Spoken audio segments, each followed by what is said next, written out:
All right, I feel I've fallen prey to the camera that's placed in here, and I feel something. Tommy, get in there! Stop me, I'm playing for the camera. I was going to say, you're hiring a guy. The camera must be on. Happy Mardi Gras, John. Is it today Mardi Gras? That Tuesday. Yep. And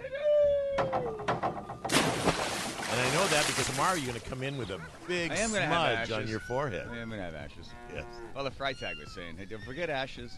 Yeah. Wednesday. He said, don't give me the big ones. I don't want the great big ones. It's kind of a little... John, if you're playing to the camera, you want big. Big is noticeable. What you want is you want to get down to the bottom of the thing. Yeah, Where there's just not as much. You kind of scraping it together. Where it looks like you just bumped into a door instead of you get you're off the top, the fate. fresh stuff at the top. That's the big one. And then you just can't help but accidentally brush them away. It is odd on Ash Wednesday. Yes. To have bangs. No, to see other Catholics, it is a real display. It's like, okay, if you really believe in it, then you should not be embarrassed. I know. You should be walking around with this big smudge on your forehead. Tony Reale, who is the host of Around the Horn on ESPN, has a big one every year. And I said, ooh, who knew? Save that for me, would you please? The entire drop. What, Tom saying who knew? No, Tony Reale has a big one. Who knew? Oh, that's great. I knew that. There we go. All right, let's see. Seattle Police Department trying... It's Tony Reale, by the way. But whatever. Still. I'm referring to his big one. Yeah. Whatever the heck that's supposed to mean. You can tell we're doing afternoon radio. Bing bong! Double entendres. Look out, everybody. Bing bong's at the zoo. Ding dong. By the way, speaking of that, on... I didn't realize we were, but go ahead. Hang on. John has a story, everybody. No. It's just that the way the show is going to go at 5 o'clock. Yes. We're going to have the Democratic debate on. Yeah. And you and I are going to have our mics open. Yeah, perfect. Everybody's invited on this one. Ding dong. We can just comment as it's going. Is that all right? Okay, I think that would be great. Good. All right, Seattle Police Department will try to build on its record of hiring with neighborhood billboards. That's a waste of money. They're going to spend $31,000. Spend $31,000 on the Tom and Curley show. We will get you cops. But no, they're going to spend it on billboards. Yeah, billboards. How are we going to recruit cops? There's a radio. I'm selling your hair. I got the teeth. I got this. I got radio. Radio cops. You're going to make Tom, cops look billboard? good. A billboard. A billboard. But a billboard in your neighborhood that advertises the fact that your neighbor could be a cop and not a narc. In 2018, we hired 68 officers, which was really positive momentum, but we lost 109. That's a negative of 41 officers going in the wrong direction. We know it's unsustainable. We know we're a big city with big city challenges, and we need a robust police department with officers committed to community policing. All right. So then she says, here's what we're going to do. We're going to fix that. Laying out a plan. Here we go. Launch a new campaign for the Seattle Police Department called This Is My Neighborhood. This campaign is about recruiting the best local officers who are committed to reform and true community policing. And it's going into neighborhoods to make sure we are hiring officers from the communities that represent the diverse communities here in Seattle. All right. Okay, so that's good. Last year, they brought in a record 108 officers. 39% were people of color, and 18% were women. So that's part of, in fact, the Seattle Times shows a display, and it's of a woman cop, Judina Gulpin, who's originally born in the Philippines, and with a big, backdrop behind her. She looks great. Very happy. She spoke at the press conference as well. Oh, she did. Do we have some sound I got from her? sound of her. Don't be trying to steal her thunder, Tom. I was lucky enough to have many members of the SPD family mentor and encourage me to achieve my goals. There are many opportunities within this department. I've only been on for a couple years, but I've taken several specialized trainings that have been offered. I enjoy working in my community and being able to be out there problem solving with them on their specific issues that they're experiencing. Okay, good for her. All righty. There you go. So Seattle lost 109. Did they figure out what the problem is, why they left?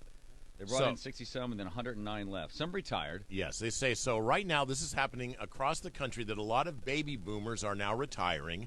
But in addition to that, there's something like of the 100 that left, 45 or 48 of them were retirements, but 39 were just transfers. They went other places. Why? We pay so much money. Why would they in leave? fact, we hadn't get to that, so let's mention that Seattle now pays new recruits. Yeah. This is so $83,000 a year. Why do you think no other that city is? pays that much. Why do you think that is? Because we're the biggest city in Seattle.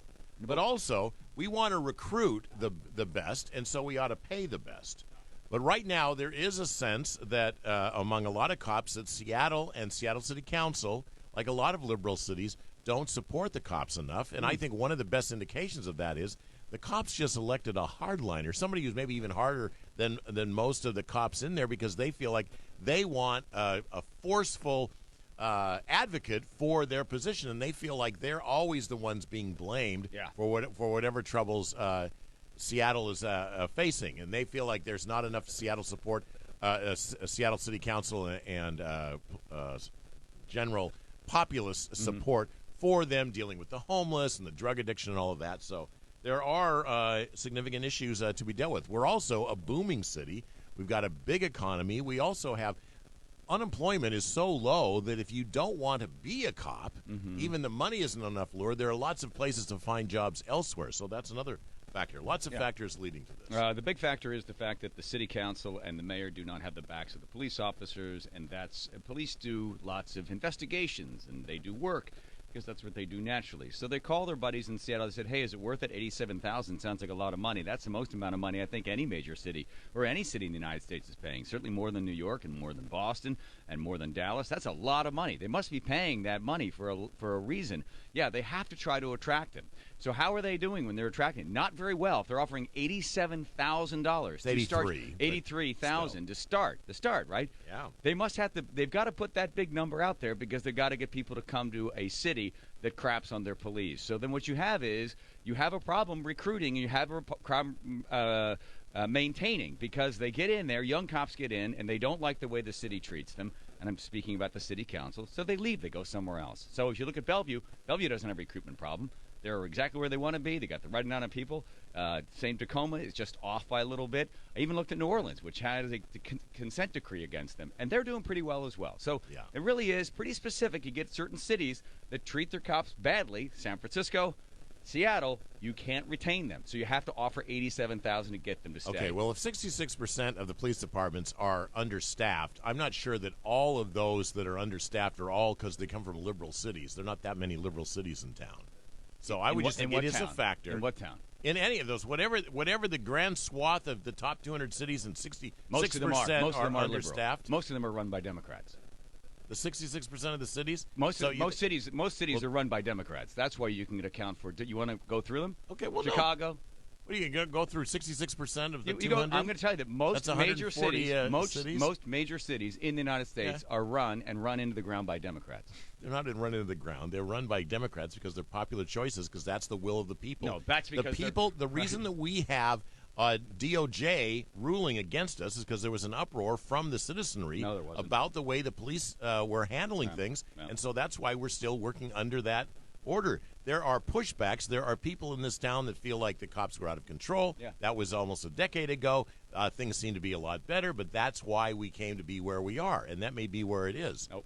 So if you want, if you ever had the numbers to back that up, I wouldn't argue with you, but you don't, because the city. What do you mean the numbers? The Department of Justice decided that they would come in and they would do an investigation, and the number was 20%. 1 out of every 5 arrests by the city of Seattle was excessive force. So when the city said, let's see the numbers, and when other people asked to see the numbers, the DOJ said, no, we're not going to reveal those numbers. Okay, so I don't have the numbers not because they're available. I don't have them, but 1 out of 20 seems really high excessive force. So that is the federal government coming in and determining, but Tom, you don't have them, I don't have them, but I can just say right now, that seems really high. It seems really high, but there were a lot of upset. There's a lot of upset in this town in terms of our coverage of all these kinds of things, that we got the attention of the feds, unfortunately. I'm bored. I'm moving on. They did it in a whole bunch of different cities. Of course you're bored. Because Tom, we've gone round and round on this. You're trying to preach a political response to something that's more complex. It is completely political. Tom, it's not completely. That's where you're wrong. There are a whole bunch of factors, and that is one of the factors. You choose one factor because it works to your political advantage for the point you want to make, but doesn't mean that it represents everything. Is political. The reason the city does not fight the DOJ when they went in with all of those, whether it was Cincinnati or Cleveland, I can't remember which one in Ohio, same in New Orleans, and for us as well, we don't have the money to fight the DOJ. And when we asked the DOJ, show us where you got these numbers from to determine. Who's we? There was a bunch of citizens as well that wanted to know why we had the consent decree. Yes. Plus, also the city of Seattle would like to see the numbers. The Department of Justice says, we don't reveal those. Right. So you're charging us with the fact that one out of every 5 of our arrests are excessive force, but you won't show us how you got the numbers. Okay, first of all, I don't know why you're shouting. I'm just making a point because I can't be heard over the fact that you don't understand, Tom, that the problem is endemic of the prejudice against the police by a small, tiny group of people that don't want to take responsibility for the fact that some of their community members cause an awful lot of crime. And they think by handcuffing the police, I'll keep talking, they think by handcuffing the police,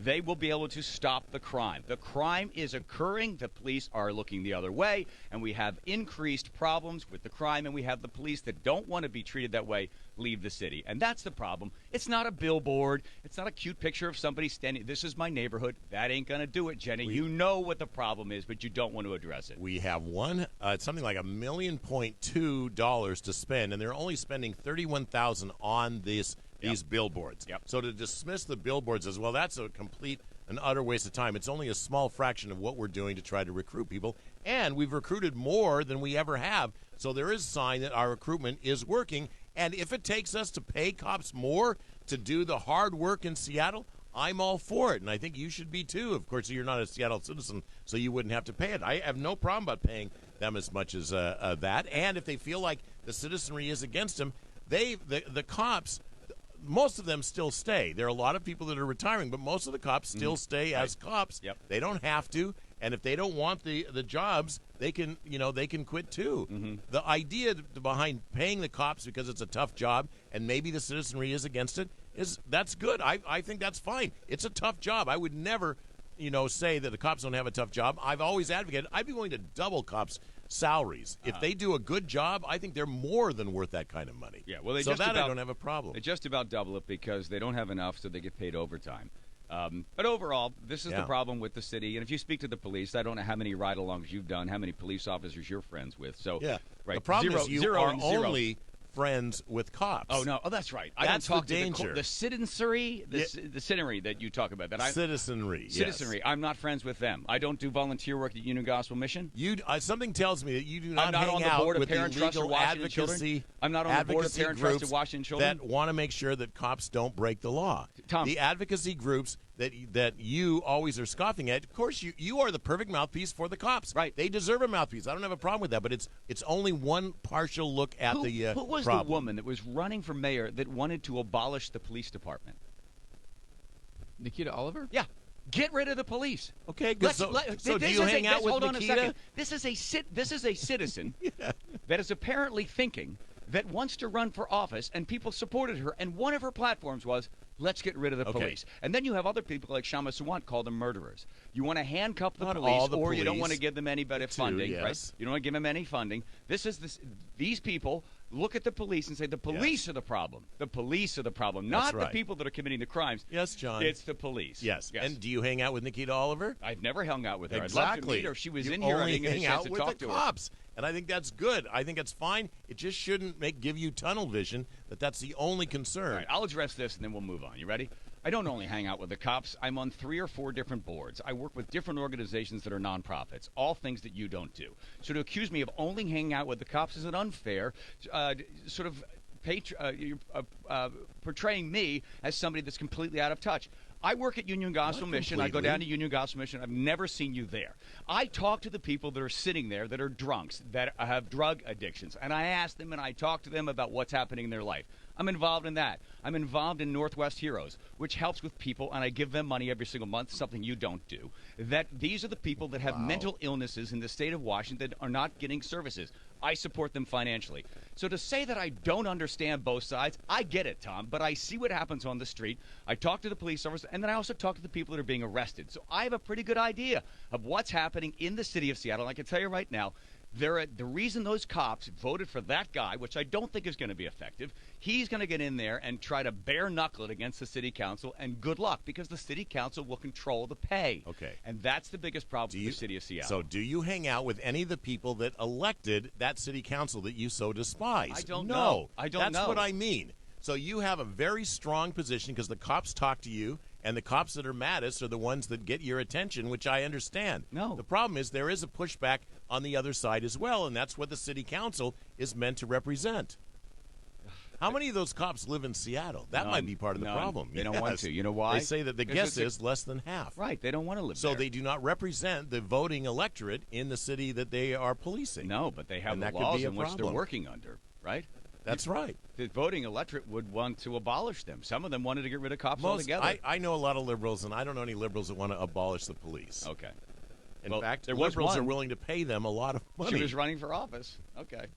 Look, we go round and round all the time, but the nice thing is we can hear from police officers, those that aren't wasting their time listening to Jason rants. That was the most upsetting thing. I did the ride-along 2 weeks ago. Yeah, I used to love you guys, but I listen to rants in the afternoon. I'm like, what the hell? That's the problem. If cops are listening to KTTH, we're in big trouble. 9897.3. They can pull over, and they can text us, and they can tell us, and they'll tell you that that's what it's like on the street. Yeah. And all you city council voters, pull over and text us as well. Believe me, they're not Tony driving. Reale, who is the host of Around the Horn on ESPN, has a big one every year. And I said, ooh, who knew? Every year? What does that Only mean? once a Because year. Ash Once a year? Wednesday only comes once a year. You I- boneheads. Tracy, no, I'd like to apologize. For himself. No, for Tom.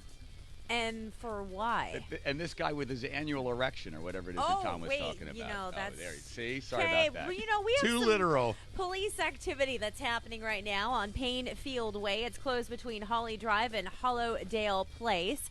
There could be some delays around that.